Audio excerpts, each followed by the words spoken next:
Hey everybody, Joe Brady here, and I'm at one of my favorite places nearby my house.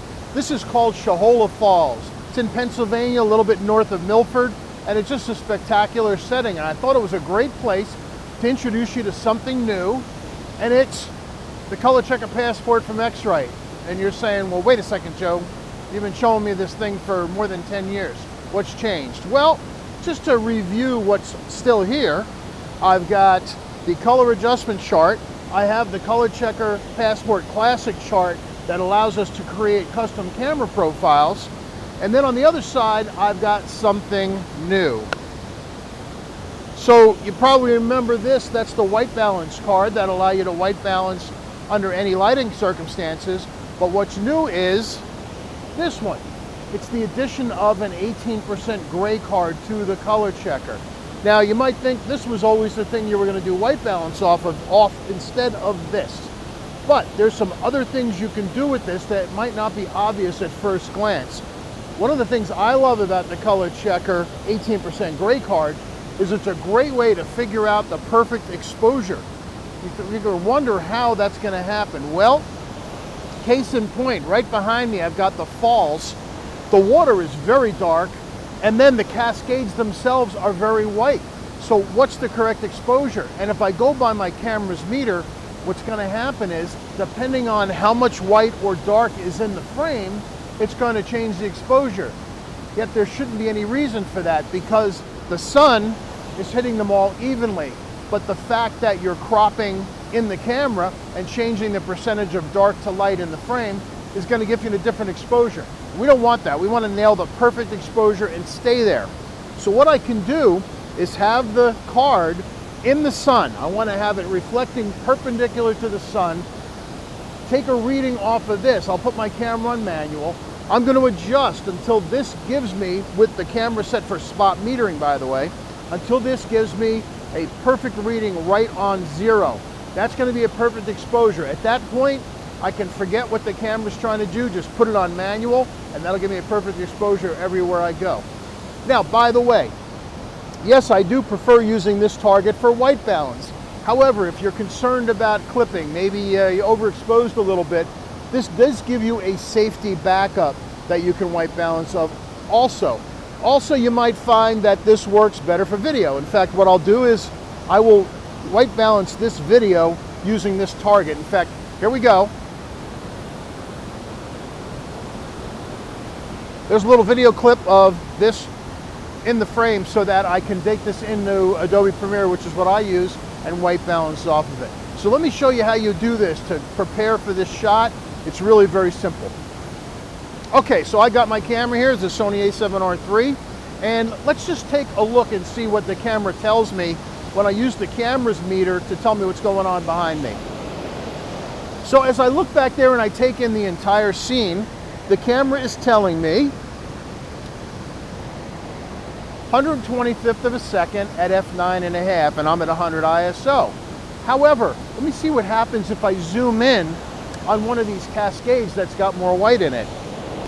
So when I zoomed in to 70 millimeters on that cascade behind me, I got a different exposure. It went from 9.5 to f13. It's a complete stop difference. That's a lot of light difference. So let's see what the meter says when I take a reading off of the gray card. So again, remember, I'm on spot metering on the camera.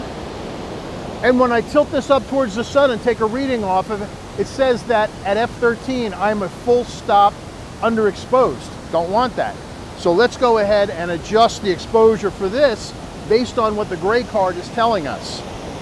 All right, so I take a reading and I adjust my exposure, and at back to 9.5 at 125th of a second, now it tells me that's the perfect exposure, which just happens to be the exposure we got when we let the camera take in the entire scene. However, I don't want to take that kind of guesswork. By having this reference and take a reading off the gray card, I know it's a perfect exposure, because it doesn't care what the camera's pointing at. It doesn't care how I crop. The exposure off of this gray card in the sun is how much light is hitting right here. And the light hitting right here is the same light that's hitting out there. So if I take this shot now close up with the f9.5 instead of the f13, it's not going to look so dingy. It's going to be correctly exposed. All right, so I go ahead and take those shots, and by the way, my camera, when I zoomed into the different cascades around, told me that at 9.5 I was a full stop overexposed. But we know, because of the gray card taking the reading off of the sun hitting us above, that it was the perfect exposure. Now while I'm here, I'm going to go ahead and take a shot of the color checker itself, the color checker target, so that I can also create a custom camera profile for this spot. I do need to make sure that I'm not casting any shadow on it. I want to make sure there's no branches casting a shadow. And there we go. Now I have a shot of this that I can then use as a reference to create a custom camera profile, and we're going to have a perfect exposure. So let's bring it into software and take a look and see how you do that. Alrighty now, so here we are in Lightroom, and just showing a picture of the 18% gray target, and this is what I use to get my exposure. And again, just to go over it one more time, with my camera set on spot metering, I've got this angled up towards the sun. I want to get my reading off of here, so I have my camera on manual. I choose my ISO, and then I adjust my shutter and aperture until the dial, the meter inside the camera, shows me 0. That means I have a perfect exposure. So once we've got our exposure, then that brings us on to shooting the color checker target itself. Now, if we take a look at the histogram up top, we can see that, boy, it is right to the edge, left to right. You can see it in the upper right over here. But we're not clipping. In fact, we can click on the highlight warning here and see that nothing is clipping. Now, there's a tendency to want to think, oh, I don't want to clip. I want to make sure that everything's here. In fact, if I put the magnifying glass over the bright white patch, you can see now under the histogram as I go there, we'll get some numbers, and we can see it's 98.6, 98.6, 98.6, which is perfectly neutral and is very bright. Now, there's a tendency to think, well, geez, maybe I need to bring down the highlights a bit, and you see we get more detail in the water back there. But when the software goes to read the target, it's going to ignore all that, because remember, in Lightroom, when you do these things, these are just a set of instructions on what to do when you export the image. So the profile maker is going to completely ignore any adjustments you use here. So don't concern yourself about the white balance or any of the settings, because it's going to go back to the raw file and find this target. So now it's ready to make a profile. Well, watch this. This is how easy it is. Once you've installed the software for the Color Checker Passport, when you go under File, Export with Preset, you'll see it now says Color Checker Camera Calibration. So we click on that, and you just give it a name. Now I'm just going to name it after the camera that was used. In this case, it was a Sony A6300, not 63,000, and it was at Shohola Falls. And that's all I'm going to do. I'm going to give it a name, click on Save, and that's how easy it is to create a custom camera profile. Now you can see up in the upper left-hand side here, it says it's processing the profile. Oh, it takes anywhere from 20 to 40 seconds, and then it's going to come up with a message for us to restart Lightroom. Because Lightroom needs to be restarted, well, there it is. Restart Lightroom so that it can actually see the profile. So we'll hit OK here. And I'm going to go ahead and restart, and then I'll be right back. All right, so I've gone ahead and restarted Lightroom, and again, here's our target. In fact, let's make it a little bigger. Is 1 to 2 too much? Actually, that's pretty good. So let's bring it right up here in the middle, because here's where I really want you to see what happens with this profile. We know that our exposure is great. In fact, again, if we look at the histogram, the exposure that we got from metering off of the gray card was absolutely perfect. Right over to the right, right over to the left. However, we're using right now the Adobe profile, the Adobe color profile, which is costing us a lot of color. And, you know, everything looks fine. In fact, I can get the white picker here and come over and click on the white target. In fact, just to really mess it up, let's say, oh, that was our white balance, which is pretty ugly. So let's get the white balance picker. I'm going to come over to here, click on that, and now it is perfectly white balanced, but we're still losing a lot of color, particularly these blues, the greens, oh, and a couple of other colors as well. So let's go ahead and apply the profile that we just created. And in the latest version of Lightroom, they are now hidden under here, which is kind of annoying, but anyway. So here it is. Here's the one we just created, 6300 Shohola Falls. And I will close this. Now, there's with the profile. just so you can see, take a look at those colors and look at how all of those colors change when we choose the Adobe standard. So there it is, Adobe standard. There it is with the Shohola Falls. We can see all of the blues have changed. This magenta, this kind of purple color have changed fairly violently, and some other colors have changed slightly. The red's gotten a little darker. Even this orange here has gotten a little darker. So you might be saying, well, Joe, that's all well and fine, but it's just a picture of a color checker. What is this going to do to my images? Well, good that you asked that. Let's go ahead. In fact, I'm going to show you these on full screen. So here's just a kind of an abstract of some of the water flowing by, but watch what happens as I come over the profile, and you can see how the color changes. It's quite dramatic. It's gotten me all my color back in the scene. In fact, I took a panoramic while I was here. Let me come over and get that. So here's a panoramic shot. Oh, I got a little highlight clipping in there, but that's okay. So here is the Adobe color, and here is the profile. So you can see the blues are coming back in the sky. The greens are coming back in the trees. Notice in the trees here, and even the green in the water has now come back. Now we're dealing with a perfect color. Of course, I can then do some more further edits to this. I can take it all the way over to here by boosting the saturation. But by applying the profile and then doing those changes, I have a perfect starting point for all my colors. And it really is quite dramatic. I was also recently out in Valley of Fire near Las Vegas, and I took some shots there, and the color changes, since there was a lot more color, was a lot more dramatic. As much as I love where I live, March around here is kind of boring because there's no leaves on the trees. This area will be really beautiful when the leaves get back, and I will be back here, and I'll probably take this exact same shot. But while we're here, let's take a couple of looks at some images that were shot in Valley of Fire where we had a lot of color to deal with. Welcome to the Valley of Fire in Nevada. I'm about an hour north of the Las Vegas Strip, and it's an absolutely stunning day. So why do I need to create a custom color profile in a bright sunny day out here in Nevada? Well, if you look around, this is Valley of Fire. All the rocks are so red. In fact, it rained this morning a little bit, so everything's actually extra colorful. And you can see around me, there's all this green brush. This red reflecting up is going to diminish the colors of the green, and I don't want that to happen. So I'm going to take a picture of the color checker so that I can create a custom profile for this exact spot, and that will correct for any red sort of color pollution that is coming up and reflecting on everything else. I'm going to go ahead and take a picture of the color checker. Same settings. Now I have everything I need to create a custom color profile, and we'll do that in software later. Let's get some great shots here while the clouds are here, and then we'll move along.